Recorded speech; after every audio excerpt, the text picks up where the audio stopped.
We are also following, of course, the situation out of Jamaica with Hurricane Melissa hitting as a Cat 5 and now off into the Atlantic Ocean and dwindling away, but not before doing so much damage. A humanitarian aid organization, Convoy of Hope, is on the ground responding to what is left of Hurricane Melissa and the damage left behind, especially on the western part of the island.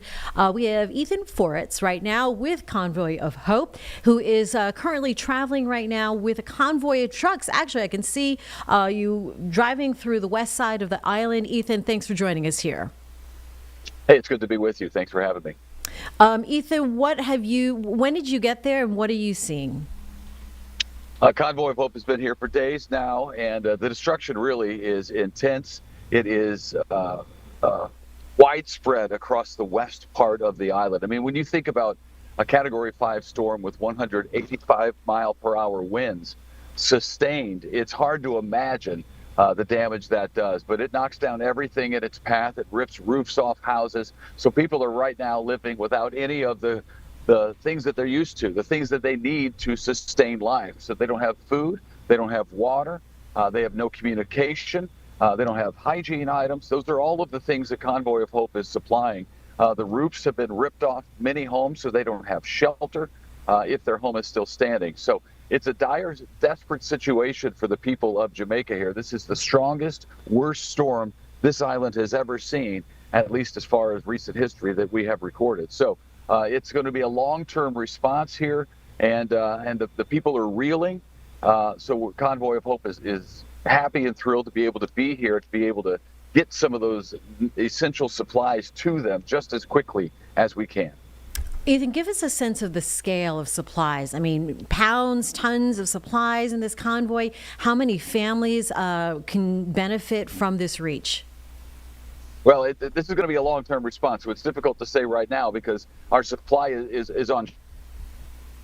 What we're doing and what we have been doing is purchasing the supply in Kingston, which was on the east side of the island, really was spared the brunt of this storm. Tropical storm force winds, not hurricane force. So everything is okay in Kingston. There are some power outages, but we're able to get the supply there, and then we're trucking, and that's what we're doing right now, is trucking the supply to the west side of the island. And it's not easy. Roads are difficult. There's a lot of traffic in some of these areas because there are only a couple of roads in and out of each part of the devastated area. The area of Black River and Whitehall and St. Elizabeth Parish is where we're headed right now. As you get into those areas, the traffic gets very intense. There's just a couple ways in and out, and they're two-lane roads. So there are power lines down on the roads, trees down on the roads, water covering many of the roads. So it took our team 21 hours of travel just a couple of days ago with a truckload of supply to be able to get those supplies to the people who need it. And that's what's happening on a regular basis for Convoy of Hope. Still so amazing that Convoy of Hope is known for being among the first responders to such disasters. Although 21 hours, how were you able to mobilize, put this in perspective? You guys mobilized pretty quickly after Melissa hit. Well, there's one good thing about a hurricane, and you know this where you live, is that you can see it coming. So we knew it was coming. We didn't know where exactly it was going to hit for a while. We knew that it was going to be very powerful and very slow moving, which means it causes a lot of damage and destruction. So Convoy started working very early on. We have partners on this island in advance that we were talking about our strategy, how we're going to get the supplies.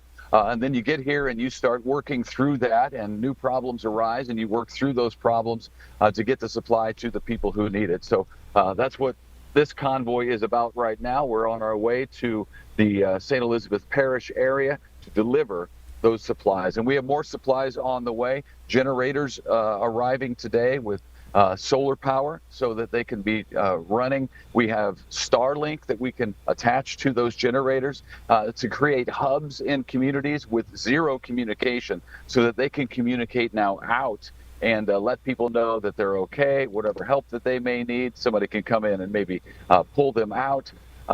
We're also supplying lanterns and water filters, just all of the very basic things that people cannot go to the store and pick up now. There's no power, there's no communication. All the cell towers are down. So life is very, very difficult.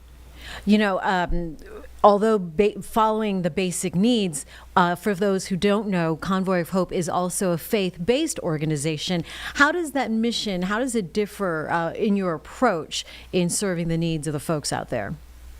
Well, a lot of what we do is work through the local church because they're great in our country. They're in every community across the country, and internationally, that's in a lot of places as well. So we immediately have partners and volunteers that we can call on in many areas around the world because of our church partners. So that's what we're doing here. We're working through churches. We're setting up those communication hubs at churches. So it's a place in the community. Everybody knows that they can go to get the help that they need. And it really helps Convoy of Hope because they have volunteers in place many times.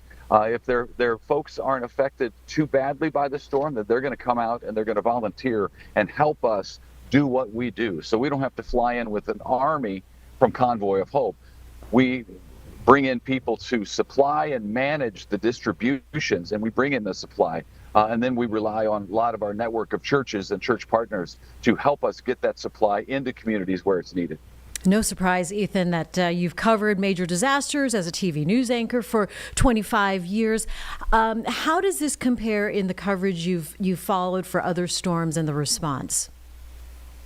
Well, it's just as devastating in a different way. This is a Category 5 hurricane, so the damage is immense. It's as bad as anything that I've seen, and I've been to several of these now, and it looks like, if I could put it into perspective, it looks like a tornado hit, but the tornado was 50 miles wide. I mean, that's in essence what it was. So people who live in Tornado Alley can certainly appreciate that. Out where you are, you understand how wide and widespread the hurricane damage can be. So it is intense. I think there's a level of poverty in the area where this hit that makes the ramifications of the storm even worse for the folks living here, because many of them we talked with over the last couple of days have no shelter at all. They have no place to go. They are sleeping outside. They are trying to sleep in cars if the cars aren't badly damaged, just trying to get by, get through today into tomorrow. And that's really what we're here to do at Convoy of Hope, is get them day to day until they can begin to get back on their feet. But Convoy is known for working long term as well, so it's going to be a long-term response for us. It reminds me a lot of Hurricane Dorian, which hit the Bahamas in 2019, and Convoy worked there for 5 years following that hurricane to help people get back on their feet. This looks like, to me, a similar situation. Oh, my goodness. All right. So, Ethan, if viewers want to help support the mission and this relief effort, how is the best way can they provide some help? Well, the best way is a donation, because at Convoy of Hope, we're able to take let's say a $50 donation and turn it into $150 of supply and get it here to the area where the people need it. So we can do that through our great corporate and transportation partners that we have, the church partners that we have. And at Convoy of Hope, more than 90 cents of every dollar goes where the donor wants it to go. So we do that because we know people work very hard for their money. They want to know it's going where they want it to go. So that's convoyofhope.org/Melissa. And then it's free to advocate. Everybody can do that on social media. Convoy's on all the social channels, just like your viewers are. They're on social media. So look up Convoy of Hope. That will also give you an idea of what we're doing here on the ground. We're shooting videos. We're putting them together so you get a sense of the damage. You'll hear from some of the people we're helping, and you'll see the help that we're giving out. So Convoy of Hope on social media is a great way to do it too. Like and follow, and you may introduce somebody to Convoy of Hope who's looking for a charity to partner with. All right. Thank you for your introduction to Convoy of Hope for our viewers out here, and we appreciate your time, Ethan. Good luck to you, and safe travels as you continue the good work out there in Jamaica. Thank you very much. It's great to be with you. Absolutely.